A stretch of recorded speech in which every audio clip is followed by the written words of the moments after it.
ফেরার হয়েছে বলে ক্রাইম সিন আছে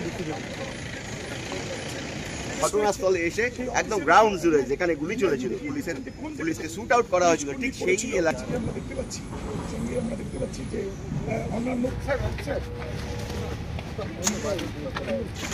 পরে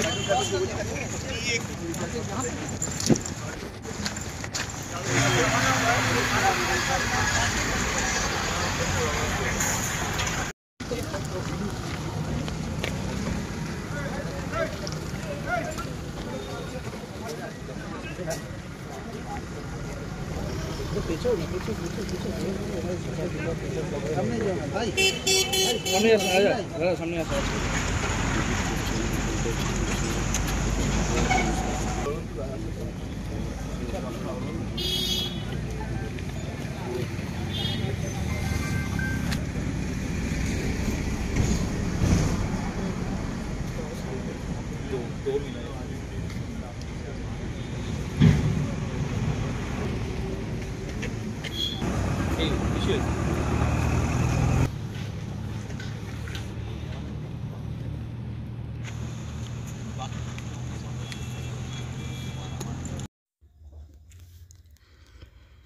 পুলিশের ওপর হামলার ঘটনার সিসিটিভি ফুটেজ প্রকাশ্যে এসেছে, যদিও এই ফুটেজের সত্যতা যাচাই করা হয়নি।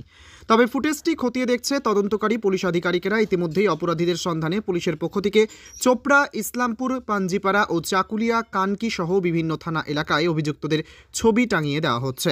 অন্যদিকে এ বিষয়ে মন্ত্রী গোলাম রব্বানী জানিয়েছেন, এই এলাকাটি প্রতিবেশী রাষ্ট্র নেপাল, বাংলাদেশ ও প্রতিবেশী বিহার রাজ্যের সীমানায়। ফলে অপরাধ ঘটিয়ে অপরাধীরা সীমান্ত পেরিয়ে অন্যত্র চলে যাচ্ছে। ঘটনার উপযুক্ত তদন্তের জন্য পুলিশ প্রশাসনকে নির্দেশ দেওয়া হয়েছে। পাশাপাশি বিহারের পুলিশ প্রশাসনকেও এই ঘটনায় সতর্ক করা হয়েছে বলে জানিয়েছেন রব্বানী সাহেব। পুলিশ প্রশাসনের পক্ষ থেকে ঘোষণা করা হয়েছে, যারা এদের সন্ধান দেবেন তাদের নাম গোপন করে রাখা হবে এবং তাদের 2 লক্ষ টাকা পুরস্কার করা হবে।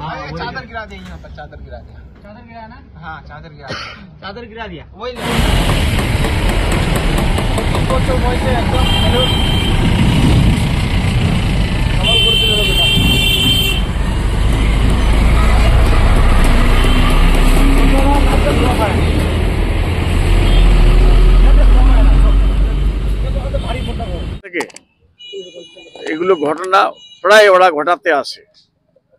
তো আমি পুলিশকে বলেছি, এসপি সাহেবকে, 2 এসপিকে, রায়গঞ্জ পিডি, ইসলামপুর পিডি আর কালকে ডিএমের সঙ্গে কথা হয়েছিল।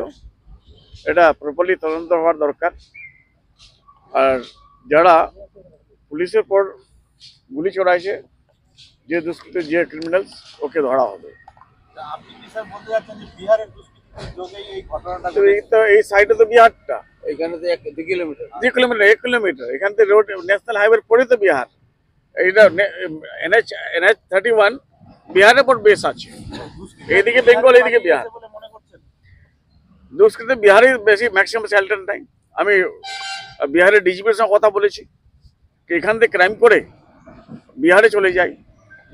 আর বিহারে বিশেষ করে কিশোরগঞ্জ ডিস্ট্রিক্টের একটা অংশ আছে পুটিয়া, একটা অংশ কিশোরগঞ্জ, এগুলোতে লুকিয়ে থাকে। তো বিহারের পুলিশ তদন্ত করছে, ওরা খোঁজে বাইর করবে। গল্প করেন না, না করণদিঘির এরা সবাই, গোয়ালপুরের কেউ নাই। গোয়ালপুরের অ্যাড্রেস ও শো করাইছে, যার জন্য আমি পুলিশকে বলেছি আগে যে গোয়ালপুরের নামে ভুয়ো যদি কিছু করে থাকে বা অ্যাড্রেসটা কি করে, এটা তদন্ত হবে। গোয়ালপুরের কেউ নেই। করণদিঘির ওই পরিবারটাই একটু ক্রিমিনাল ব্যাকগ্রাউন্ডের পরিবার, কালপ্রিট সবাই। পুলিশকে আমরা বলেছি অ্যারেস্ট করতে হবে।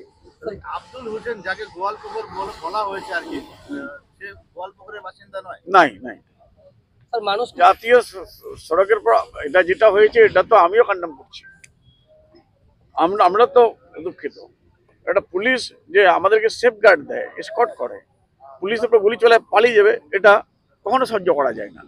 बगल में नेपाल बॉर्डर है सर, क्या कहेंगे?